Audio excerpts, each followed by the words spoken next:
Bonjour et bienvenue sur notre chaîne où la parole de Dieu devient un espace de paix, de vérité et de ressourcement. Aujourd'hui, nous lisons un Jean.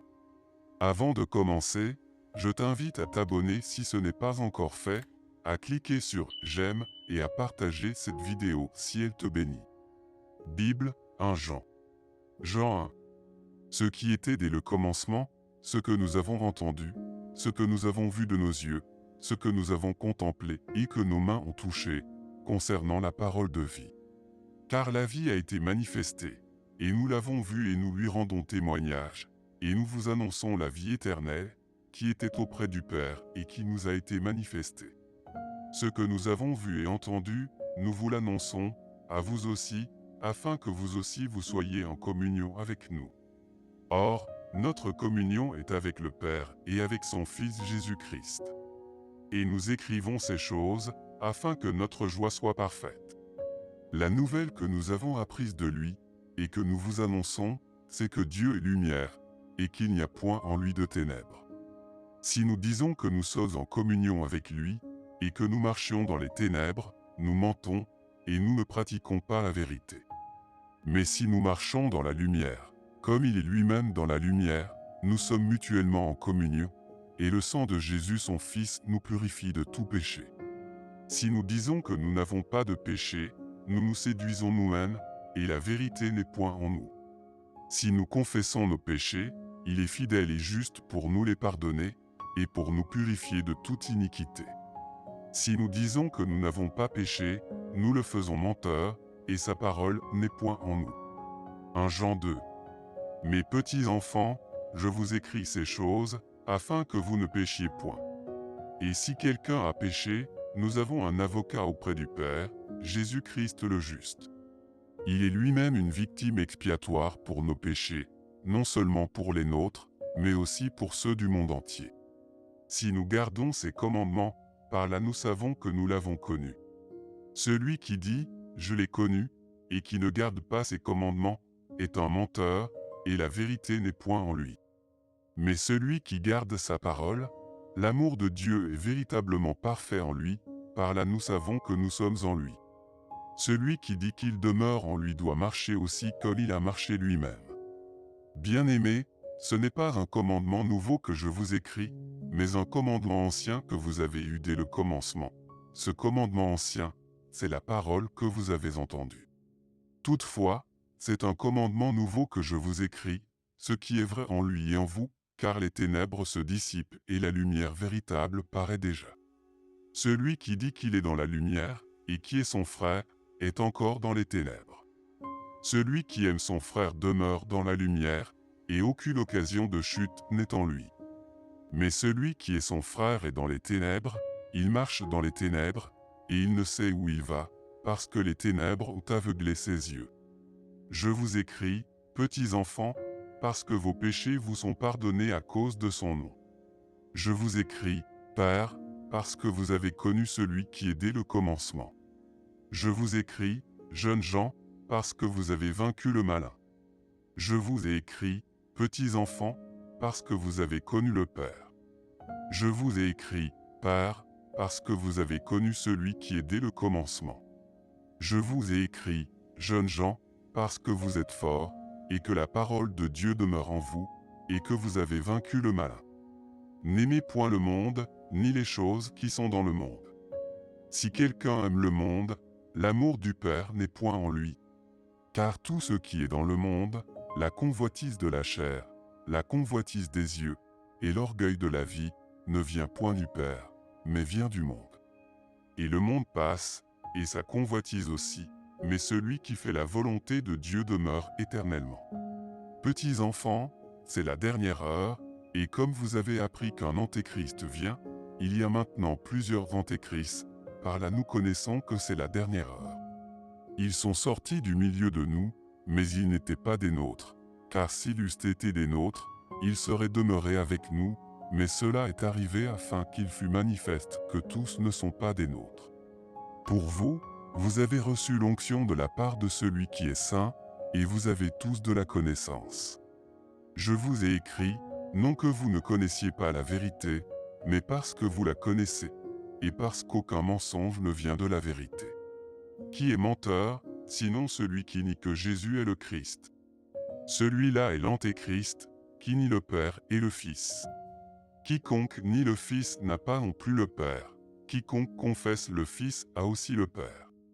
Que ce que vous avez entendu dès le commencement demeure en vous.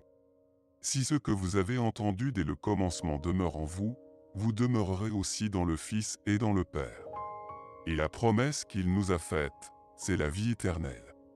Je vous ai écrit ces choses au sujet de ceux qui vous égarent. Pour vous, l'onction que vous avez reçue de lui demeure en vous, et vous n'avez pas besoin qu'on vous enseigne, mais comme son onction vous enseigne toutes choses, et qu'elle est véritable et qu'elle n'est point un mensonge, demeurez en lui selon les enseignements qu'elle vous a donnés.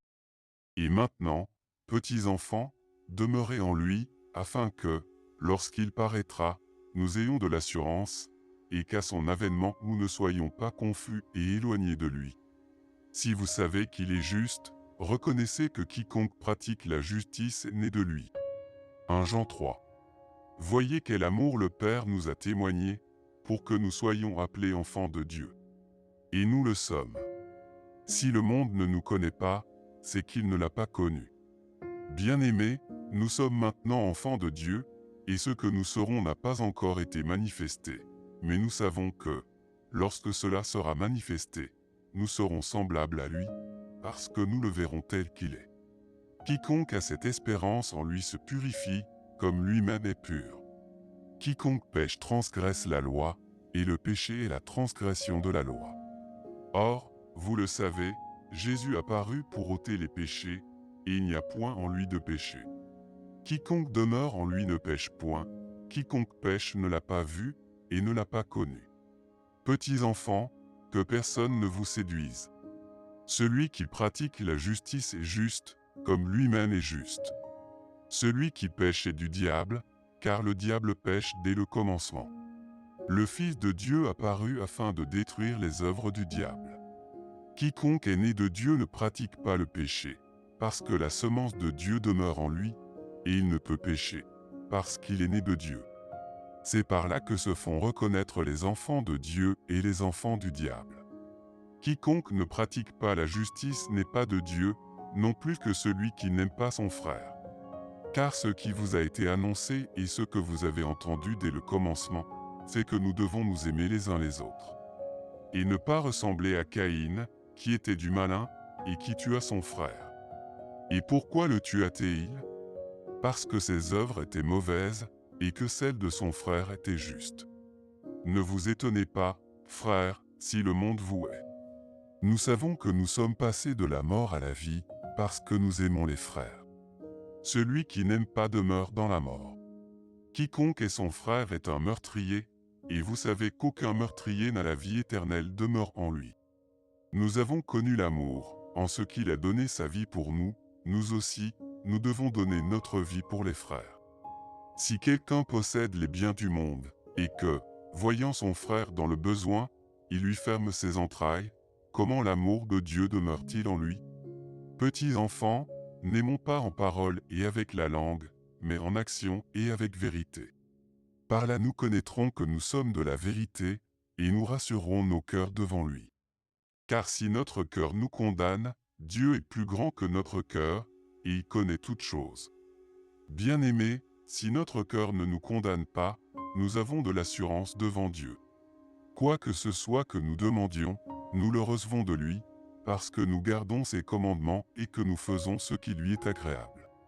Et c'est ici son commandement, que nous croyions au nom de son Fils Jésus-Christ, et que nous nous aimions les uns les autres, selon le commandement qu'il nous a donné.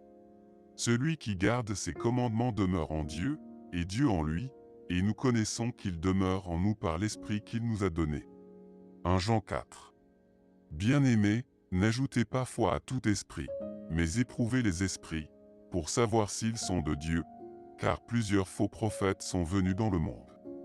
Reconnaissez à ceux-ci l'Esprit de Dieu, tout esprit qui confesse Jésus-Christ venu en chair est de Dieu. Et tout esprit qui ne confesse pas Jésus n'est pas de Dieu, c'est celui de l'Antéchrist, dont vous avez appris la venue, et qui maintenant est déjà dans le monde. Vous, petits enfants, vous êtes de Dieu, et vous les avez vaincus, parce que celui qui est en vous est plus grand que celui qui est dans le monde. Eux, ils sont du monde, c'est pourquoi ils parlent d'après le monde, et le monde les écoute. Nous, nous sommes de Dieu, celui qui connaît Dieu nous écoute, celui qui n'est pas de Dieu ne nous écoute pas, c'est par là que nous connaissons l'esprit de la vérité et l'esprit de l'erreur. Bien-aimés, aimons-nous les uns les autres, car l'amour est de Dieu, et quiconque aime est né de Dieu et connaît Dieu. Celui qui n'aime pas n'a pas connu Dieu, car Dieu est amour. L'amour de Dieu a été manifesté envers nous en ce que Dieu a envoyé son Fils unique dans le monde, afin que nous vivions par lui. Et cet amour consiste, non point en ce que nous avons aimé Dieu, mais en ce qu'il nous a aimés et a envoyé son Fils comme victime expiatoire pour nos péchés. Bien-aimés, si Dieu nous a ainsi aimés, nous devons aussi nous aimer les uns les autres.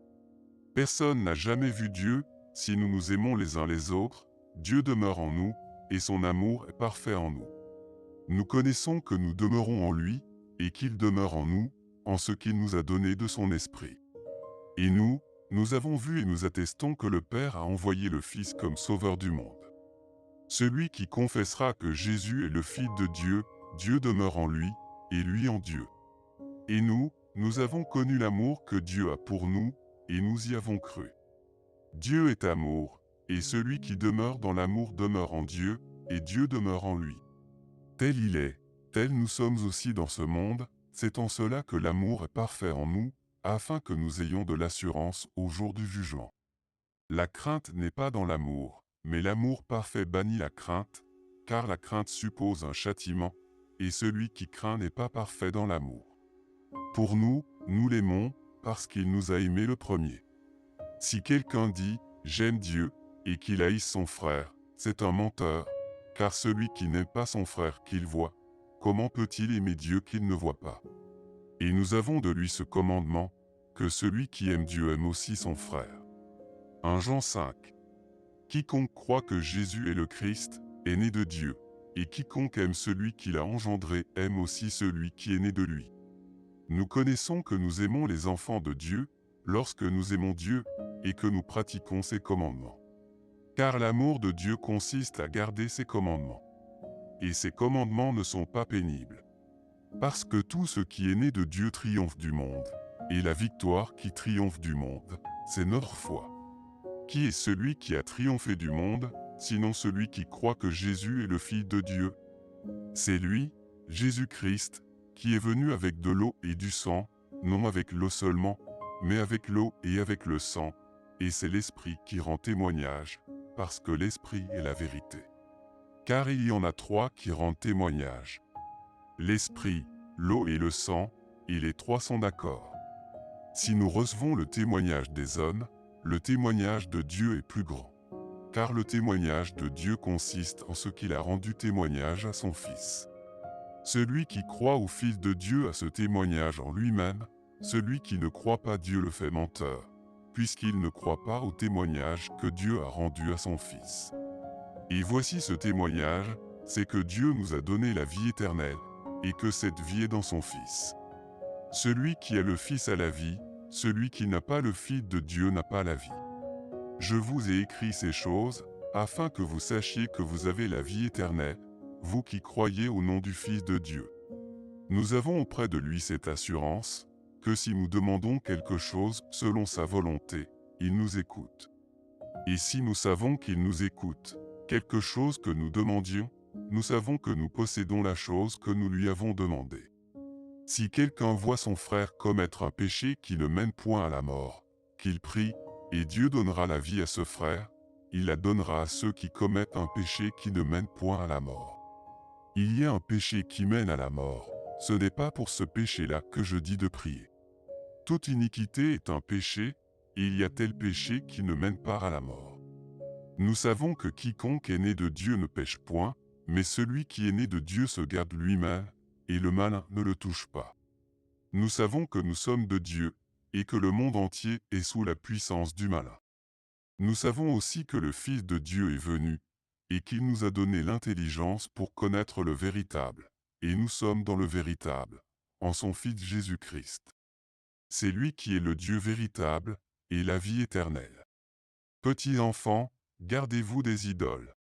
Si cette vidéo t'a béni, n'hésite pas à la partager autour de toi et à laisser un commentaire.